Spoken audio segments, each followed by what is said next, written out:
Programa Poder Ciudadano, les saluda con mucho gusto Juan Carlos Flores Aquino, este martes 18 de noviembre del 2025, cuando son exactamente las 5 de la tarde con 2 minutos, estamos transmitiendo a través de la señal de Radio Congreso, aquí en el canal del Congreso, Poder Ciudadano, todos los martes y jueves de 5 a 6 de la tarde, pues llevándoles la información de interés para todos y todas los que nos están escuchando.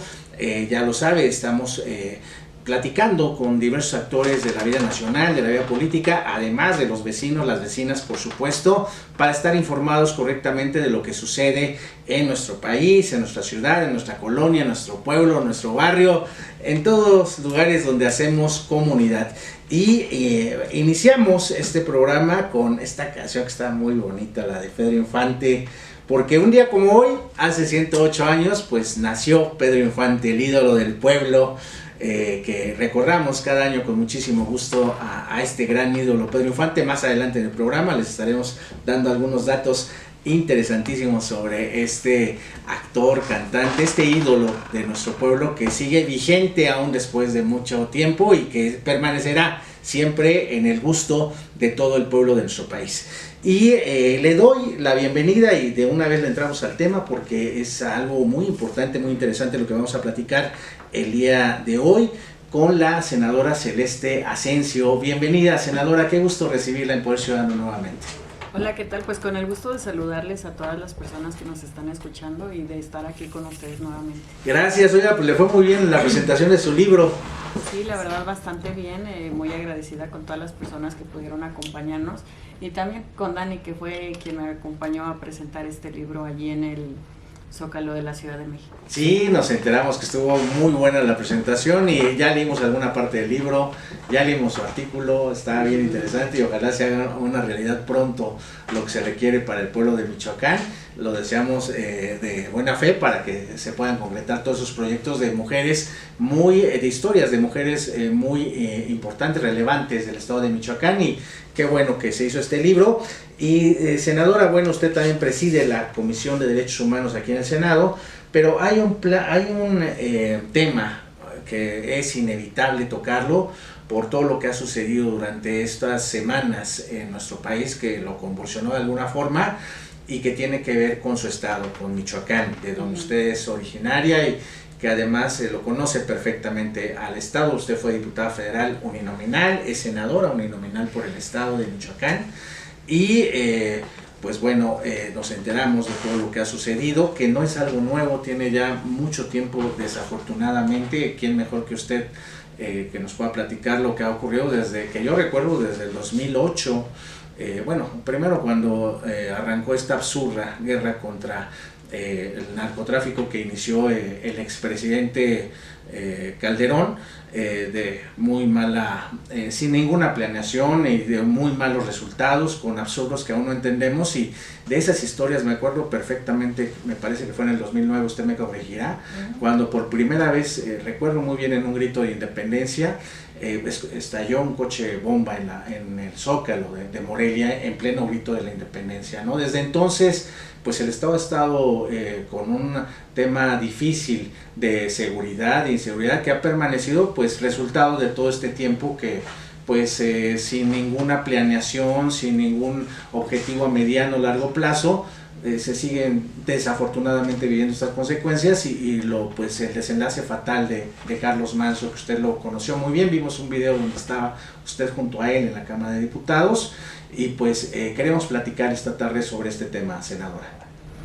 Sí, pues precisamente comentar que en efecto ya tuve la oportunidad de estar 2 ocasiones como diputada federal, ambas ocasiones fueron por la vía plurinominal. En esta ocasión es que tengo la oportunidad de ya ir en la boleta de ser tachada, y afortunadamente pues contamos con el respaldo del pueblo de Michoacán.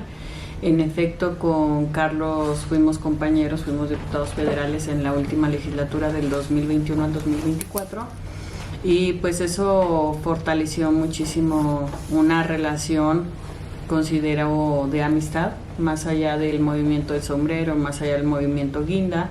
Creo que siempre, y es muy poco común además que en el ámbito político puedas desarrollar alguna especie de amistad, porque pues todo es mucha simulación, mucha hipocresía, ¿no? Sin embargo, tanto él, Carlos Manso, como Irepan Maya fueron dos de mis compañeros que pues en algún momento me motivaron mucho a continuar con el proyecto del Senado de la República y que hoy estamos aquí. Y tal cual lo comentas, de hecho, que no he mandado la columna esta semana, pero ahora que lo recuerdo, escribo columnas generalmente todos los días lunes, allá en el estado de Michoacán, y justamente la de la semana pasada, la antepasada, no recuerdo exactamente cuál, hacía yo un recuento de la inseguridad en el estado de Michoacán. Y tal cual lo acabas de comentar, comenzaba yo hablando de 2009 y pues lo atraía un poquito a lo que eran las vivencias en aquel momento. En ese instante, 2008, yo entro a la prepa en Uruapan precisamente porque pues era lo que quedaba más cerca de Paracho. Recuerden que yo soy de Paracho. Sí, sí. Entonces, estando yo en la prepa, recuerdo muchísimo cómo de pronto se perdió la señal de la telefonía, bloquearon entradas y salidas de todas las ciudades más importantes, Uruapan, Zitácuaro, Morelia, y también hubo los granadazos ese 15 de septiembre. Entonces fue como mucho pánico, tanto para las personas que nos encontrábamos en estas ciudades que fueron punto, porque pues imagínate, de entrada yo estaba sola. Tenía 16 años. 16, 15, sí. Y no podía ni hablar con mi mamá, ni salir de la ciudad, ni hacer absolutamente nada. Entonces cuando justo retomamos comunicación, mi papá también nos dice, hija, ¿qué crees? Que casi me tocan los granadazos. Ándale. Nada más de que se engentó demasiado y mejor se retiró. ¿Él estaba en Morelia? Él estaba en Morelia. El Grito. Uh-huh. Entonces luego platico con otras compañeras que han andado en el ámbito político y de pronto me dicen, es que a nosotras nos tocó ver cómo iba el novio con su chica, pero su chica ya iba sin una pierna. O sea, son imágenes verdaderamente horribles. Sí, sí, sí. Que de alguna manera yo puedo asegurar que hay un Michoacán antes y hay un Michoacán después de esa fecha. Son parteaguas esa fecha. Y del 2019 al día de hoy, 2025, ha sido verdaderamente complicado que Michoacán pueda salir adelante. Y es algo que nos da muchísima tristeza. A mí me duele muchísimo todo lo que está pasando en el estado de Michoacán. Me duele profundamente porque Michoacán es un estado sumamente rico. Claro. Tiene una gran grandeza, tiene una grandeza cultural, natural, gastronómica. Somos productores número 1 en aguacate, en berries, en limones. Exportamos sobre todo a Estados Unidos y Canadá. Nuestras culturas, no se diga, tenemos el pueblo purépecha, que es el más grande, pero también hay nahuas, hay mazahuas, hay otomís, pirindas, tenemos costa, tenemos bosque. O sea, Michoacán es un estado que incluso por su tema territorial está posicionado en el número 16 por esta gran extensión. Ajá. Entonces, pues somos casi 5 millones de personas en el estado, 4.700.000 y pico.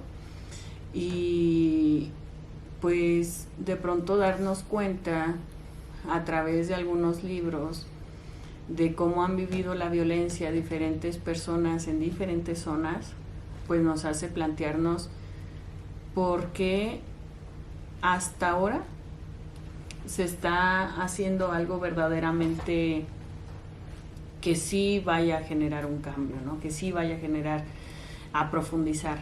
Entonces, incluso después del fallecimiento de Carlos, pues ahorita todos estamos trabajando. Tuvimos ya la semana pasada mesas de seguridad y mesas de trabajo del plan de justicia purépecha. El 28 de noviembre va a ser el plan de justicia, pero en la región costa, también para comunidades y pueblos originarios. Y pues me parece que va a tener un enfoque verdaderamente distinto a lo que se había hecho anteriormente. De entrada porque pues le estamos centrando mujeres. Me parece a mí muy importante mencionar que, a diferencia de otras ocasiones, y también hay que decirlo, ¿no?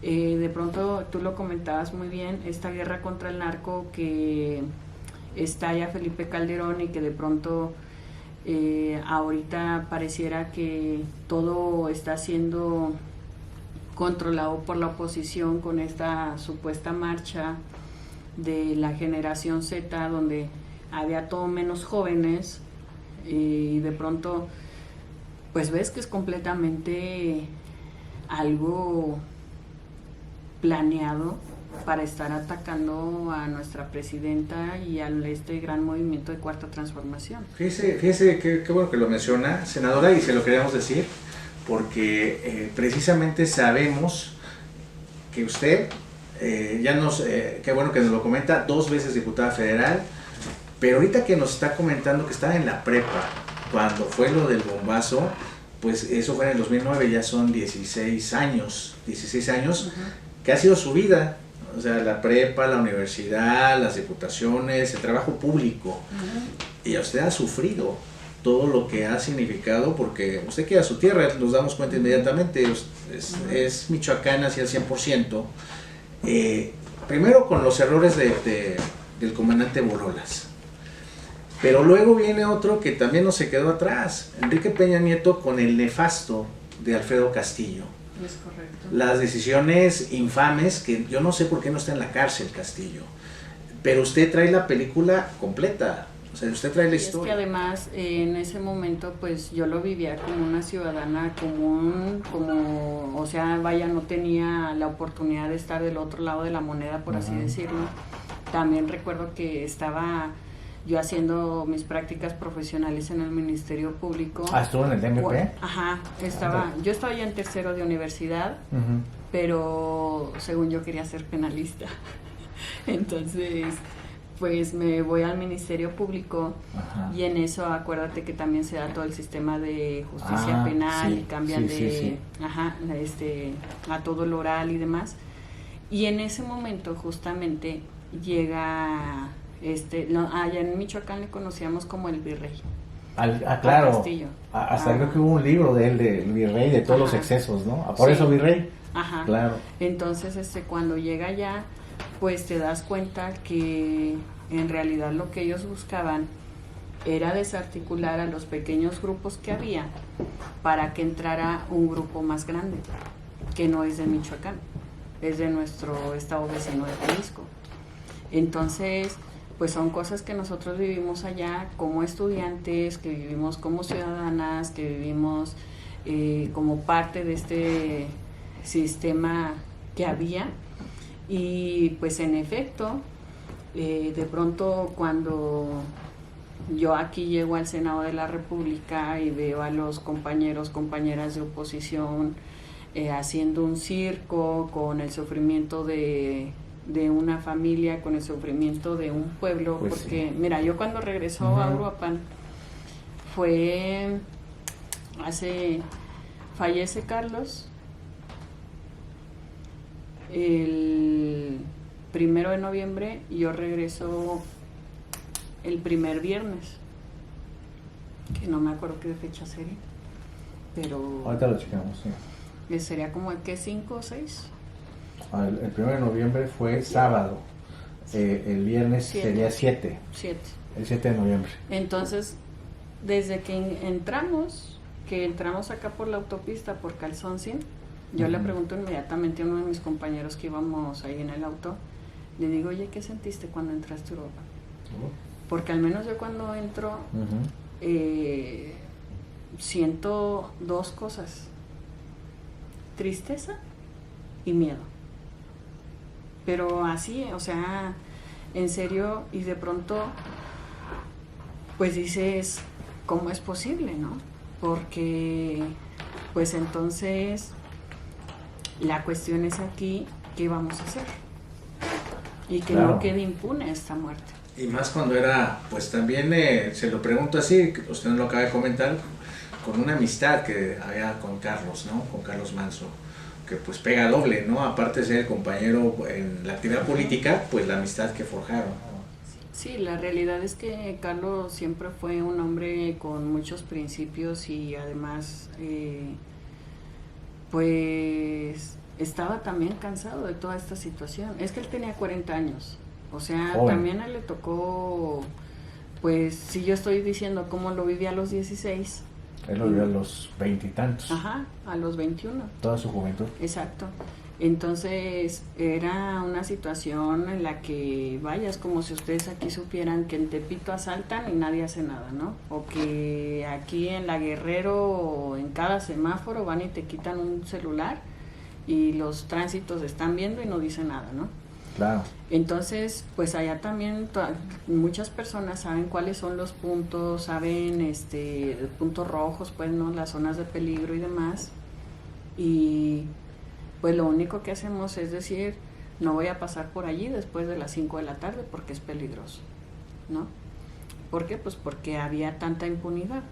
Entonces ahora las y los michoacanos estamos en una especie de situación en la que decimos tenemos que creer en algo, tenemos que creer en alguien. Y yo lo que les he dicho muchísimo al sector empresarial, al sector educativo, a las comunidades originarias, que son con quienes me he reunido apenas estos últimos momentos, es tenemos que confiar en el Plan Michoacán. Y la manera de confiar en ese Plan Michoacán es que todas y todos nos integremos y que no se quede nada más en un bonito documento que se presenta, ¿no? Sino todo lo contrario, que entre todas y todos nutramos y fortalezcamos ese Plan Michoacán.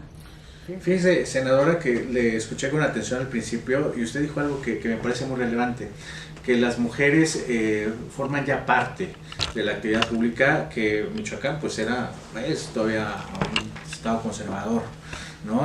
Digamos en la forma de pensar, en la ideología, ¿no? A pesar de que gobierna ahorita ya Morena, pero sigue habiendo, como en todo México, situaciones de machismo y de conservadurismo, pero a mí me parece que sí hace diferencia y se lo quiero preguntar si ahora el Plan Michoacán lo presenta una presidenta mujer, usted es senadora, es por Michoacán y la sensibilidad de la mujer muchas veces supera eficacia y eficiencia en la toma de decisiones de gobierno. Sí, justamente es eso. Volvemos a lo mismo. Michoacán ha sido un estado tan herido, tan lastimado, aún con toda esta grandeza, con toda esta riqueza que se tiene, que pues es difícil para la ciudadanía confiar o apostarle a los perfiles que siempre han estado allí, que pues aparentemente no se ha hecho nada, ¿no? Entonces ahora uno de los puntos fundamentales para mí es que una mujer presidente está presentando este Plan Michoacán, pero de manera muy distinta, porque aparte lo está presentando con evaluaciones cada 15 días, no nada más que va, lo presenta y ya. Es que realmente se está haciendo, se está trabajando. Oye, ver a Harfuch, secretario de Seguridad en Uruapan, dando rondines, eso ya nos dice muchísimo. Estuvo ya Harfuch en Uruapan. Harfuch ya estuvo en Uruapan.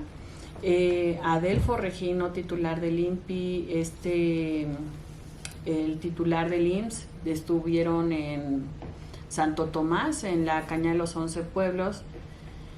Entonces vemos que las cosas se están haciendo de distinta manera y ahora sí se están acompañando gobierno federal con gobierno del estado y con las municipalidades, ¿no? Que es importantísimo. Eso es muy importante. Pero no solamente eso, sino que están abriendo el abanico para que también participen empresarios, para que también participe sociedad civil.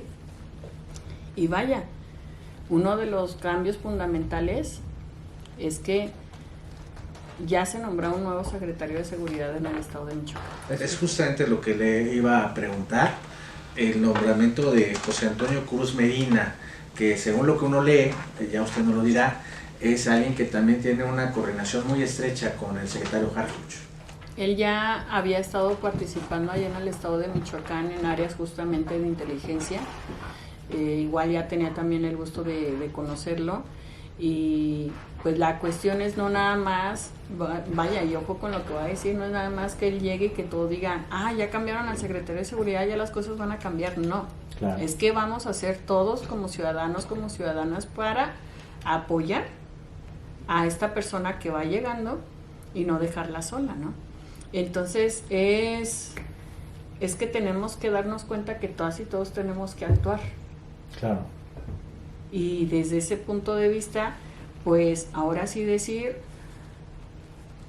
yo no me voy a lavar las manos, sino qué vamos a hacer en conjunto para que Michoacán se transforme de verdad. Usted como senadora, como presidente de la Comisión de Derechos Humanos, pero además como alguien en la vida pública que tiene un cargo relevante, una responsabilidad relevante, ya nos acaba de decir, yo ya estoy empezando a hablar con empresarios, ya estoy hablando con comerciantes, digo, el turismo, Michoacán, ese 1 de noviembre había muchísima gente de vacaciones en el estado de Michoacán. ¿Cuáles serían los ejes prioritarios como senadora que estaría también impulsando en este plan Michoacán, que todos queremos, no solamente los michoacanos, sino todo el país, que pueda funcionar muy bien, senadora? Justo tal cual lo que acabas de mencionar, es que sí. No solamente en el estado de Michoacán, es a nivel nacional. Sí. A mí me parece que en tema de seguridad y que tiene que ver con el ámbito legislativo, pues ya después de la reforma al Poder Judicial, es sumamente urgente una reforma en el tema de las fiscalías. Vuelvo al tema de cuando era estudiante. Sí. De pronto habíamos muchas compañeras y compañeros que queríamos entrarle, como decía en un momento, a lo penal, ¿no? Ajá. Ya fuera como policía, ya fuera como MP, abogada. Sí, también. Estos que están en los caminos. Policías, los que eran los federales. Ajá, que ahora es la Guardia Nacional. Bueno, sí. Y entonces de pronto decíamos, ¿y qué se ocupa para hacer esto? Y te dabas cuenta que no se ocupaba un determinado grado de estudios. Entonces, me parece que mucho tiene que ver con la capacitación al interior de los cuerpos policíacos, desde el nivel municipal hasta el nivel federal. Claro. Y sobre todo enseñarles mucho el valor de lo que es hacer patria, de lo que es hacer comunidad, para que de esa manera, pues, independientemente de lo que les quieran sobornar, comprar, amenazar, pues siempre haya un sentido de identidad y de pertenencia que les permita decir no. Es bien importante eso, senadora, porque se lo quiero preguntar y creo que también a veces lo perdemos de vista y se lo quiero decir tal cual. ¿Qué sensación de que haya sido alguien de 17 años, un joven de 17 años, pues el que haya cometido el asesinato? ¿Qué sentimiento le da que haya sido un joven de 17 años? Pues mira, de entrada recordar que también fui presidenta de la Comisión de Juventud y Diversidad Sexual cuando tenía 25 años, y para mí era muy padre recorrer todo el territorio nacional, y de pronto yo les preguntaba a los chavos, ¿qué significa para ustedes ser joven en una sola palabra? Y algunos me decían energía, otros me decían fuerza, otros me decían vida, y un chavo responde, ser joven lo es todo, porque cuando eres joven piensas, sientes y haces todo lo posible para transformar el entorno para bien, ¿no? Sí. Lamentablemente, justo y derivado de pues unas malas implementaciones de estrategias en seguridad, pues este chavo estaba súper drogado, tenía un montón de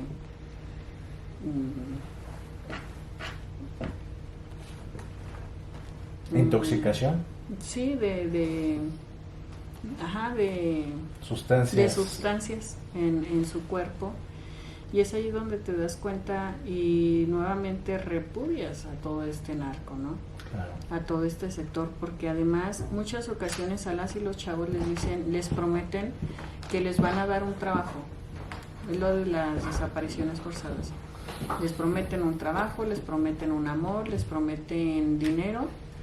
Los llevan y los empiezan a reclutar para pertenecer al crimen organizado, y a veces no es que quieran o sepan, simplemente ya se metieron en eso.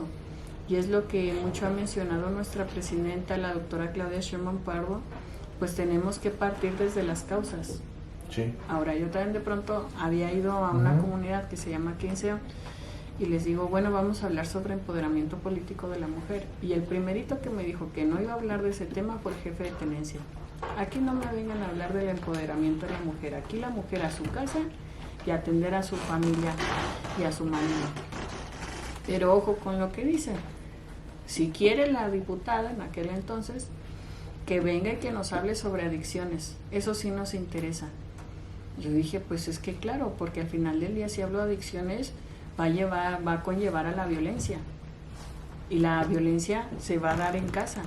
Entonces al final del día vamos a estar desengranando cuáles son las verdaderas causas de por qué un joven, un adolescente se hace adicto o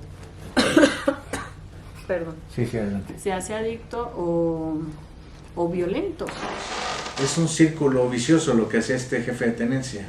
Lo que presentaba, ¿no? Llevar a ese círculo donde no se sale de, pues sí, casi victimizar, o más bien de responsabilizar a los jóvenes de esas adicciones, o ¿qué pasaba ahí? Pues más bien yo pienso que él no se daba cuenta que hablando de adicciones íbamos a desengranar que una de las causas era la violencia familiar. Intrafamiliar. Ajá. Entonces, eso, pero además mucho se ha comentado acerca de la salud mental, que pocas ocasiones se habla en las comunidades. O sea, yo también vengo, además pues de todo, o sea, ni cómo decir que no, pues soy de un municipio que se llama Paracho, donde pues difícilmente se hablaba de la oportunidad de ir a estudiar, de la oportunidad de acudir con un médico. Y en el tema de salud emocional se había descuidado muchísimo. Entonces,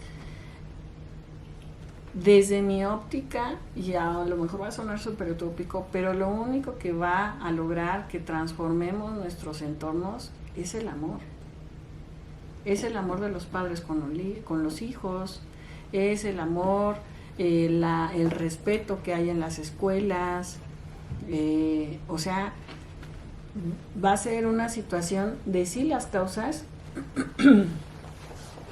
y de cómo las y los chavos, en lugar de cuando se sienten solos, deprimidos, enojados, con ira, con enojo, con coraje, pues aprenden a tener herramientas para sobresalir de esas situaciones sin necesidad de caer en agresiones, ¿no? Pues fíjense que sí suena utópico, pero creo que es una gran verdad.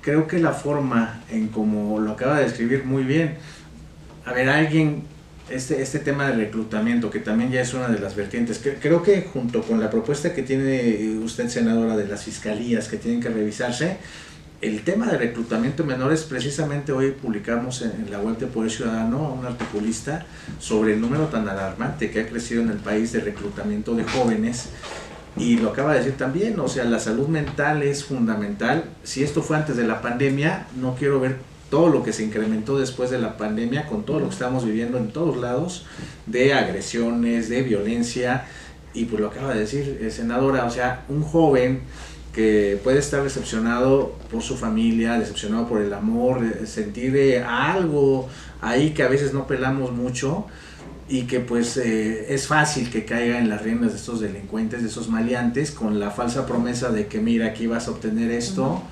y eso es justamente lo que tendría que estarse combatiendo en estos momentos, ¿no, senadora? Sí, pues es justamente eso, y me parece que desde el gobierno federal se ha hecho un gran combate a esta situación desde las causas. Eso es fundamental, las causas, el deporte. Ahorita, bueno, y en la mañana que veía la mañanera, sí, pues observaba todos estos torneos de fútbol que se van a dar, que yo decía, no manches, o sea, qué extraordinario. Sí, que no se queda solamente en el mundial espectáculo en 3 ciudades y más los que pueden comprar boletos, sino que lo lleve nacionalmente, es muy bueno. El fútbol es el deporte nacional de nuestro país, entonces lo juegan niños, lo juegan niñas, pero además no va a ser como generalmente se acostumbra, que ganas un partido y te vas a tomar, pierdes un partido y te vas a tomar. Sucede mucho. Sí, si ganas porque ganas, ¿no? Y si pierdes porque pierdes, pero la cuestión acá es que si a las y los niños se les empieza a dar un enfoque desde el deporte, desde lo que conlleva, desde cómo puedes ahí sacar tu foie, incluso. El foie, sí, pues sí. Ajá. Pues claro que evidentemente el fútbol puede servir para desestresarte, para desahogarte, para sacar allí hasta las malas vibras, ¿no? Si tú así lo quieres ver. Y entonces, volviendo al tema, un poquito de lo de los ejes, pues vemos que este plan Michoacán, lo primero que se enfoca es en el de seguridad, fortalecimiento de la Estrategia Nacional de Seguridad Pública. Y allí volvemos a tocar el tema de atención a las causas, como eje número 1, ¿no? La consolidación de la Guardia Nacional, la inteligencia y la investigación. Sí, que es algo en lo que el secretario me parece que ha hecho muy buen trabajo en todo el tema de inteligencia. En efecto, porque al final del día, de pronto yo preguntaba, ¿no? ¿De qué nos sirve que nosotros empecemos a poner cámaras en todos lados cuando ellos ya van a tener drones? ¿Y de qué nos sirve a nosotros comprar 10 drones cuando ellos ya van a tener un montón de control sobre nuestros aparatos electrónicos, ¿no? O sea, son muchísimas cosas. Claro. La cuestión aquí es que no nos podemos quedar atrás cuando pues la inteligencia y la investigación en otros países ya va muy adelantado. Entonces, por eso también a mí me parece sumamente importante que estas reformas que ya realizamos acá desde el Senado, desde la Cámara de Diputados. Justo las acaban de hacer, ¿no, senadora? Sí, pues ahora en el periodo periodo pasado. De receso, pues en materia de seguridad, porque eso va a permitir que haya una persona que desaparece, pues que la encuentren más fácilmente a través de una huella, a través de la CURP, etcétera, ¿no? Y pues lo otro, la coordinación operativa. Esta coordinación, porque luego también mucho pasa que los de la Guardia Nacional no se llevan con los de la Guardia Civil y los de la Guardia Civil no se llevan con los municipales. Entonces, eso en lugar de fortalecer entorpece. Claro. Y es por una cuestión de un ego o un celo sumamente muy superficial, que a muchas ocasiones la mayoría de la ciudadanía no identifica cuál es la diferencia entre el ejército, entre la Guardia Nacional, entre la Guardia Civil, entre las guarichas, entre ¿no? A la ciudadanía lo único que le interesa es sentirse seguro y protegido. Sí, claro. Y de pronto ahí se están peleando, no, a mí me toca, es como si fuera una jurisdicción, a mí me toca eso, ¿no? No, o sea, tenemos que empezar a hacer las cosas distintas. Van a abrir 2 polos de bienestar, uno en Uruapan precisamente. Esto va a fortalecer muchísimo en el sentido de que pues precisamente es Uruapan donde tenemos la mayor cantidad de exportación de aguacate, sobre todo aguacatejas, y que además pues también se va a hacer la modernización del puerto de Lázaro Cárdenas, donde también hay una gran parte de empresarios que simplemente la carretera de Lázaro Cárdenas a Morelia, a nosotros nos da miedo transitarla, porque es una carretera que supuestamente es autopista, pero que solamente tiene un carril y medio. Afortunadamente ya con este nuevo gobierno federal se autorizó la ampliación de esta carretera. Es la que va a Cihuatanejo, ¿no? A sí. Guerrero, sí. Uh-huh. Pero que además también decimos, bueno, en lo que se amplía 2 carriles, ya otra vez se vuelve a saturar, entonces ya tendría que ser a 4 carriles. Claro. O sea, es que esto va sumamente rápido, ¿no? Sí. Evidentemente también la infraestructura carretera, caminos y senderos seguros con mayor inversión, y esto también La verdad, Michoacán, he de reconocerlo, me parece que es uno de los estados con mejores vialidades, al menos en lo que he venido transitando. El estado. Ajá. Todo el estado. Sí, en su gran mayoría. De pronto, por ejemplo, nosotros, si bien es cierto que somos legisladores y que esa es nuestra principal labor, pues también es bien cierto que tenemos una cercanía con pueblos y comunidades originarias. Sí, que es uno de los puntos también, ¿verdad? Los pueblos originarios. Y que entonces justo de la región de San Isidro Labrador, que además es de donde allá era mi papá, pues a las faldas del cerro de Patamban, de pronto pues se suponía que había una carretera que en realidad parecían ni siquiera baches de 30 centímetros, o sea, eran baches como de 30 metros. O sea, era una terracería abandonada. Una terracería completamente, que estuvimos insistiéndole al gobierno del estado de Michoacán, y ahorita está como nueva, es más, está nueva la carretera. Entonces, pues eso es muy todo agradable. Cuenta. Sí. Porque pues los pueblos también de pronto dicen, es que nadie nos hacía caso. ¿Cómo ahora llegaban, verdad? Exacto, pues y si ahora no había camino. Con esta interlocución pues ya se tienen estas carreteras, estos tramos, ¿no? Y pues así también el tema de agua potable, programas para el bienestar, el tema de la educación, que es sumamente fundamental, importantísima. Se van a abrir nuevas preparatorias, Rosario Castellanos, en el tema de salud también no se diga. Fíjate, también te voy a platicar algo que muy pocas veces he dicho porque me daba pena, pero ahorita ya no me da tanta pena. Qué bueno, senadora. Resulta que yo estaba aspirando a estudiar música en Bellas Artes y no pasé el examen de guitarra. De guitarra, bueno, la toca muy bien, pero bueno. Sí, pues sí, pero no tenía buena postura, dijo la maestra. Pero bueno, luego fui a presentar el examen en la escuela de educadoras y pues por el escalafón bajé bastante, ¿no? Por el promedio, ¿no? Entonces se da este movimiento de estudiantes rechazados. ¿En Michoacán? En Michoacán. Y dentro de este movimiento de estudiantes rechazados me dice un amigo, oye Reina, pues, ¿cómo ves si nos metemos al movimiento para entrar a Derecho? Ándale. Le dije, pues bueno, o sea, ya al final era estudiar, lo que fuera, pero seguir estudiando. Nos metemos al movimiento de estudiantes rechazados, entramos a la Facultad de Derecho, terminamos la licenciatura en Derecho, y por eso allí este tema de educación a mí me parece tan importante, tan primordial, porque es que es una realidad. Las y los chavos no es que dejen de estudiar por gusto, es que dejan de estudiar porque no hay cupo no hay en las universidades. Pero mire qué buen ejemplo nos acaba de dar. Usted persistió y hoy ya es senadora. Sí, pero también ¿Le entré en costó? una gran crisis. Pues sí. Tuve mucha decepción. Claro, y si no hubiera sido insistente y su amigo le hubiera dicho vamos a entrarle por acá, y fue en la Universidad Autónoma de Michoacán. Se llama Universidad Michoacana de San Nicolás. La de San Nicolás Hidalgo, claro. Ajá. Que tiene mucho renombre también. Sí. De hecho, pues fue una de las primeras universidades de América Latina. Sí, así es. De hecho, fue la primera. Y eso pues nos ha llenado de mucho orgullo. Además, en esa universidad, bueno, ya me estoy saliendo un poco del tema, pero dio clases Miguel Hidalgo a Morelos, en la preparatoria. Cuando era Valladolid. Ajá, sí. Es correcto. Entonces, bueno, tiene una gran historia, una gran trascendencia. Pero es un gran ejemplo de lo que también a veces olvidamos, que es tan básico, pero que a veces se nos olvida, ¿no? La educación.